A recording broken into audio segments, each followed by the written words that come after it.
Dans l'escale internationale, aux États-Unis, le bras de fer a duré près d'1 mois entre la chambre basse du Congrès américain et le gouvernement fédéral. Le service a bel et bien repris au sujet du budget alloué à la construction d'un mur devant empêcher les Mexicains de se retrouver aux États-Unis d'Amérique. Le président Donald Trump qui continue de menacer les parlementaires américains s'il n'obtient pas des moyens financiers conséquents pour mener à bien son projet. Des démocrates qui s'y opposent. Ambiance sociopolitique, le climat sociopolitique tendu à Washington. C'est un reportage avec nos correspondants à Washington, Bruno Kemayou et Guillaume Tchoupo-Saphir. Entre le Congrès et le gouvernement américain, le torchon brûle.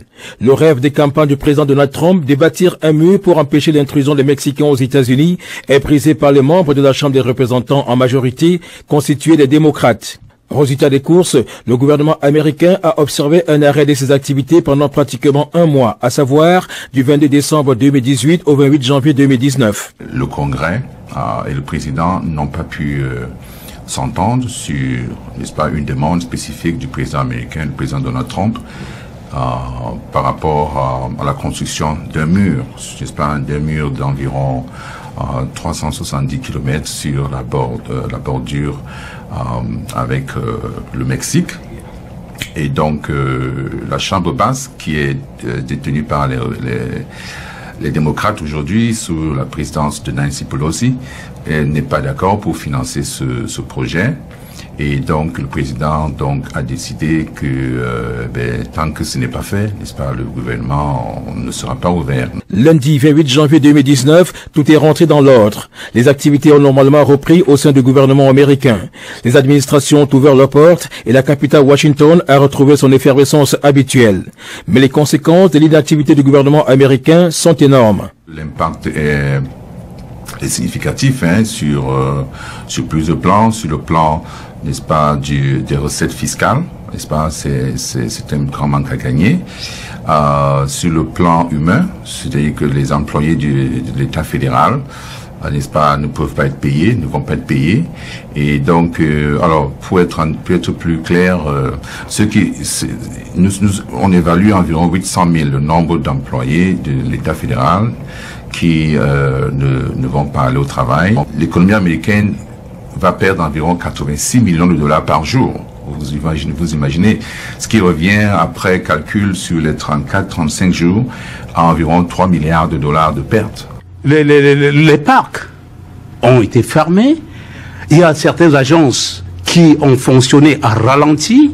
Il y a les services secrets et tout qui n'ont pas pu être payés, mais devraient, n'est-ce pas, aller au travail parce que c'est leur devoir, le sachant exactement que, n'est-ce pas, cela, ils recevront, n'est-ce pas, cela plus tard. Pendant la période de fermeture des administrations, certains employés du gouvernement au chômage et sans salaire ont été soutenus par les dirigeants de leur contrée. C'est le cas de Montgomery dans l'État de Maryland. La reprise du travail étant provisoire, le président Donald Trump, tout menaçant, donne 3 semaines à la Chambre des représentants pour satisfaire son ambition. Autrement dit, il usera de tous les moyens qui lui sont conférés par la Constitution pour agir. Rien n'est prévisible avec ce président, on ne sait pas exactement ce qui va se passer. Il annonce, il dit, n'est-ce pas, à travers ses tweets et à travers ses interviews télévisées que le gouvernement va être ouvert jusqu'au 15 février. Et donc, il donne une période de 3 semaines environ au Congrès de pouvoir, n'est-ce pas, lui donner ces 5,7 milliards de dollars qu'il demande pour la construction, n'est-ce pas, du mur. Alors, si ce n'est pas fait, il menace de pouvoir convoquer l'état d'urgence, qui lui donne donc le plein pouvoir pour pouvoir construire son mur en prenant de l'argent dans le budget de la défense. Aux États-Unis, les jours à venir s'annoncent difficiles entre le Congrès et le gouvernement.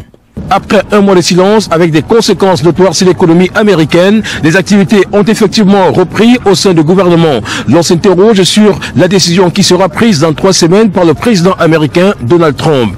Ici, la Maison-Blanche, à Washington, la capitale des États-Unis, Bruno Kemayou, Guillaume Tchoupo-Saphir pour Equinox Télévision. Et en sport football, une nouvelle date est programmée.